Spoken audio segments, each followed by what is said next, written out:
SIR को लेकर Samajwadi party की बैठक आज। पार्टी ने उत्तर प्रदेश के सभी जिला अध्यक्षों और महानगर अध्यक्षों को लखनऊ दफ्तर में बैठक के लिए किया है आमंत्रित। सभी के लिए विशेष ट्रेनिंग कैंप का भी आयोजन करने जा रही है पार्टी। बैठक में एसआईआर को लेकर कैसे जमीन पर काम करें, इस मुद्दे पर होगी चर्चा।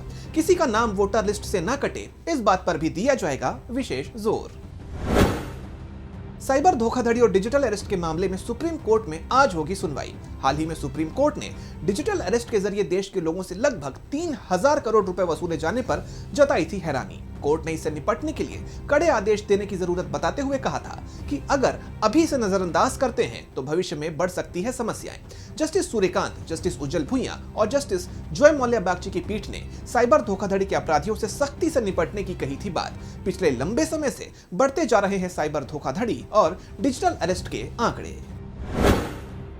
आज फिर होगी ज्ञानवापी वजूखाना सर्वे मामले की सुनवाई।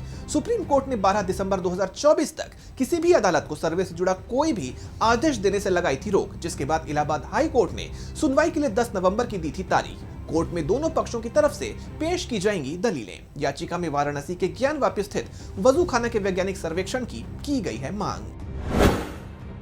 दिल्ली सीएम रेखा गुप्ता पर अटैक मामले में आज होगी सुनवाई। 30 हजारी कोर्ट से आगे बढ़कर सत्र न्यायालय में पहुंच गया है मामला। 20 अगस्त को जन सुनवाई के दौरान सीएम रेखा गुप्ता पर हुआ था हमला। 2 आरोपियों को पुलिस ने किया था अरेस्ट। सकरिया राजेश भाई खिमजी और सैयद तहसीन रजा है आरोपियों के नाम। दोनों आरोपी आज किए जाएंगे पेश।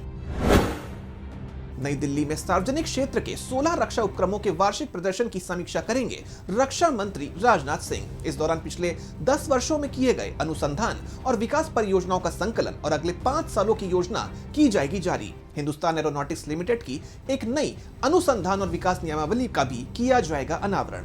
अक्षय ऊर्जा स्वयं नाम की एक रिपोर्ट भी जारी करेंगे रक्षा मंत्री राजनाथ सिंह। ओडिशा के पुरी में मंडिया दिवासा कार्यक्रम में आज शामिल होंगे केंद्रीय कृषि मंत्री शिवराज सिंह चौहान। इस दौरान वो मिलेट्स यानी मोटे अनाज को प्रोत्साहन देने और किसानों की आय बढ़ाने पर देंगे जोर। फील्ड पर विजिट कर सीधे किसानों से करेंगे संवाद। साथ ही वो वैज्ञानिकों और कृषि विशेषज्ञों के साथ मिलकर नई तकनीकों के बारे में भी करेंगे चर्चा। कार्यक्रम में सीएम मोहन मांझी और अन्य वरिष्ठ अधिकारी भी रहेंगे उपस्थित। आज से 2 दिन के लिए गुजरात दौरे पर रहेंगे छत्तीसगढ़ के सीएम विष्णुदेव साय। इस दौरान वो गुजरात के मुख्यमंत्री से करेंगे मुलाकात।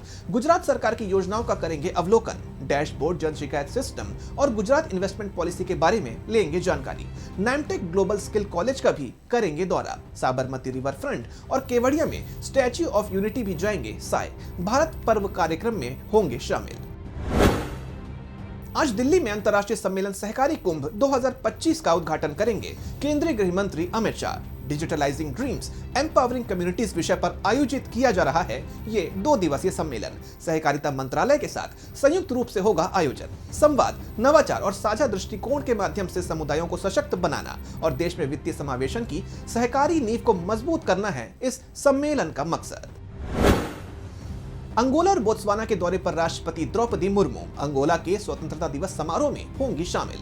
दोनों देशों की संसद को भी करेंगे संबोधित। इस दौरान अपने समकक्षों से भी करेंगी मुलाकात। भारतीय समुदाय से भी होगी उनकी बातचीत। एक दिन पहले अंगोला पहुंचने पर राष्ट्रपति मुर्मू का हुआ था भव्य स्वागत। किसी भारतीय राष्ट्रपति की इन दोनों देशों की ये पहली यात्रा। 13 नवंबर तक अंगोला और बोत्सवाना की यात्रा पर हैं राष्ट्रपति द्रौपदी मुर्मू। राजस्थान, मध्य प्रदेश, छत्तीसगढ़, हरियाणा और उत्तराखंड में अब धीरे धीरे बढ़ने लगेगी ठंड। दक्षिण भारत में केरल, तमिलनाडु, पुदुचेरी, आंध्र प्रदेश में बारिश का है अनुमान। कर्नाटक, तेलंगाना, कोंकण, गोवा, महाराष्ट्र और मराठवाड़ा में शुष्क रहेगा मौसम। अरुणाचल प्रदेश, असम, मेघालय, नागालैंड, मणिपुर, मिजोरम, त्रिपुरा, पश्चिम बंगाल और सिक्किम में बारिश का नहीं है कोई अनुमान। उत्तर भारत के हिमालय क्षेत्रों जैसे उत्तराखंड, हिमाचल प्रदेश, जम्मू कश्मीर और लद्दाख में शुष्क रहेगा मौसम। पश्चिमी भारत में गुजरात, सौराष्ट्र और कच्छ में नहीं होगी बारिश।